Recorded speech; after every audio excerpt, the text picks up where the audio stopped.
Cash market का ये stock है दीप, ये पहली बार ही शायद मेरी रिकमेंडेशन लिस्ट में, मुझे याद नहीं आता है कब पिछली बार किया था।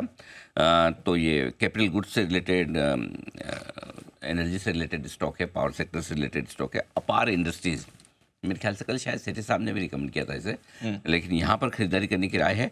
8,860 रुपये 8860 स्टॉप लॉस है। 9330, 9390 और एक मिनट, शायद मैंने कुछ लेवल्स गलत दिए, मैं लेवल्स एक बार ठीक कर रहा हूँ।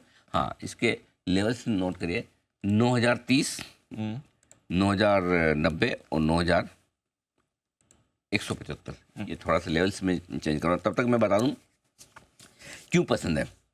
कल अपार इंडस्ट्रीज़ की तरफ से एक एनालिस्ट कॉल हुआ था, जिसमें कंपनी के मैनेजमेंट ने मार्केट के सारे एनालिस्ट वगैरह से बात की और उन्होंने अपना आगे का आउटलुक शेयर किया। और उस आउटलुक में उन्होंने खास बातें क्या कही।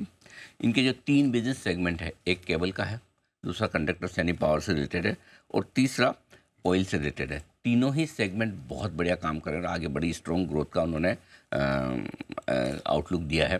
तो इस लिहाज से मुझे लगता है कि ये एक स्टॉक है जो अच्छे एक्शन में आपके लिए रह सकता है। यहाँ पर खरीदारी करने की राय कल एनालिस्ट कॉल के बाद आपके लिए आती हुई दिख रही है। चलिए, तो अपार इंडस्ट्रीज, ये एनालिस्ट कॉल के बाद स्टॉक अट्रैक्टिव लग रहा है, आज ट्रेड में एक्शन। आई थिंक जैन साहब की रिकमेंडेशन लिस्ट में, जैन साहब की भी है, पूछे बात कर रहे थे। जैन साहब, अपार इंडस्ट्रीज, आपका व्यू सर?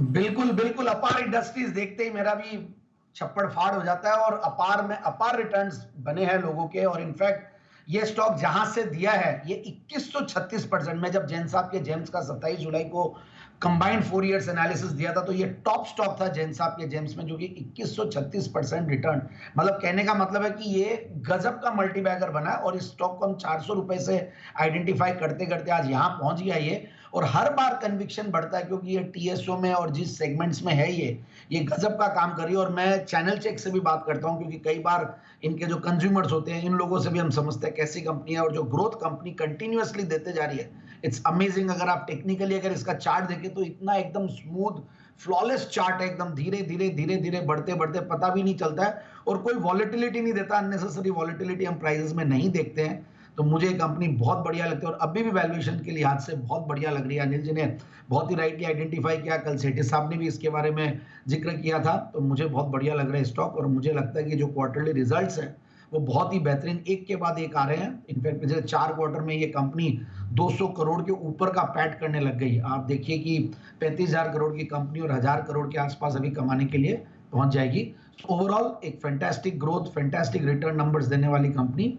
तो आई थिंक इस स्टॉक को बिल्कुल लेना चाहिए, और ये आराम से 5 फिगर की तरफ अग्रसर है।